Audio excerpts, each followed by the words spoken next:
Hello friends, आज हम पढ़ेंगे a tiger in the zoo poem, जिसको लेज़ली नॉरिस ने लिखा है। इसमें एक टाइगर को कंपेयर किया गया है जो जू में रहकर कैसा महसूस करता है और दूसरा आज़ाद रहकर कैसा महसूस करता है। आप तो जानते ही होंगे कि कोरोना काल में जो लॉकडाउन लगा था, तब हम सभी को घर के अंदर रहना था और इसके वजह से हम कितने सैड थे, दुखी थे। कवि यहाँ इस पोयम में एक नैतिक मुद्दा उठा रहे हैं और वह पिंजरे में रखे जानवरों के लिए मनुष्य की क्रूरता के खिलाफ एक मजबूत मामला पेश करने का इरादा रखते हैं कि इस संसार में सबको आज़ाद रहने का हक है। इस पोयम में 5 स्टेंजास हैं और हम इसे स्टेंजा वाइज समझ लेते। तो चलिए अब हम इस पोयम को समझ लेते हैं। He stalks in his vivid stripes the few steps of his cage, on pads of velvet quiet in his quiet rage। यहाँ कवि कहता है कि चिड़ियाघर में कैद बाघ अपनी चमकीली त्वचा के साथ पिंजरे में घूमता है, और वह आगे कहते हैं कि बाघ केवल कुछ कदम उठा सकता है क्योंकि पिंजरा छोटा है और उसमें चलना आसान नहीं है। कोई उसके कदम का आवाज़ को सुन नहीं सकता क्योंकि उसके पैर बहुत नरम हैं, जैसे मखमल, जिसके कारण बाघ के कदम की आवाज़ नहीं होती है।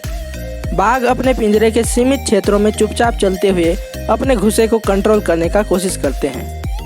वह स्वतंत्र नहीं होने के कारण नाराज है, सैड है। दूसरा स्टेंजा है, he should be lurking in shadow sliding through long grass near the water hole where plump deer पास।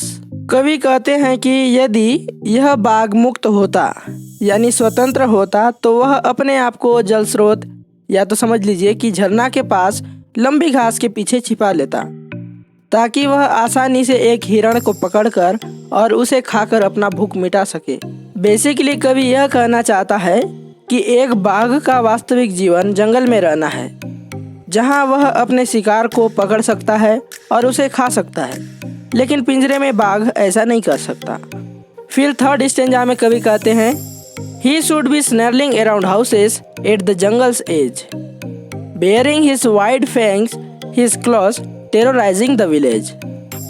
यहाँ कवि कहते हैं कि अगर बाघ मुक्त हो जाता तो वह जंगल के बाहरी इलाके में स्थित घरों के आसपास झपकी ले लेता, भूख लगे तो झरना के पास छुपकर अपना शिकार करता और भूख मिटाता।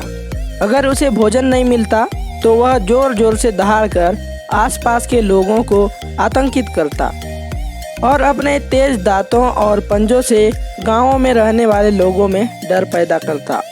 अब फोर्थ स्टेंजा में पोएट बता रहे हैं, but he is locked in a concrete cell, his strength behind bars, stalking the length of his cage, ignoring visitors.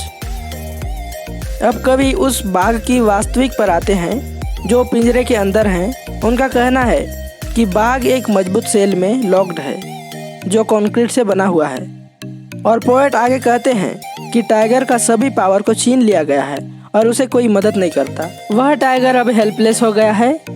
वह कभी भी आने जाने वालों को आतंकित करने की कोशिश नहीं करता क्योंकि उसका पावर अब पिंजरे में केज्ड है, बंद है। मीन्स वह कभी भी चिड़ियाघर में आने वाले पर्यटकों को आतंकित करने की कोशिश नहीं करता और पिंजरे में से वो उन्हें इग्नोर करके चलते रहता है। Fifth stanza, he hears the last voice at night, the patrolling cars, the stars with his brilliant eyes at the brilliant stars। कवि कहते हैं कि रात में बाघ गश्त करने वाली कारों की आवाज़ सुनता है। पेट्रोलिंग कार पुलिस के वाहन हैं जिसका उपयोग रात में पहरा देने के लिए किया जाता है। तो रात में बाघ इन कारों की आवाज़ सुनता है। वह फिर चमकती हुई आंखों से चमकते सितारों को देखता है। कवि कहना चाहते हैं कि बाघ उदास है और जैसा कि वह पिंजरे में कैद है इसलिए वह कुछ नहीं कर सकता, इसलिए वह रात में सितारों को घूरता है और उनके प्रति अपने विचारों को मोड़ने की कोशिश करता है। दोस्तों, ये था आपका poem a tiger in the zoo का फुल एक्सप्लेनेशन। अगर वीडियो पसंद आया तो लाइक करें, शेयर करें और चैनल में नए हैं तो सब्सक्राइब करना न भूलें। Thank you.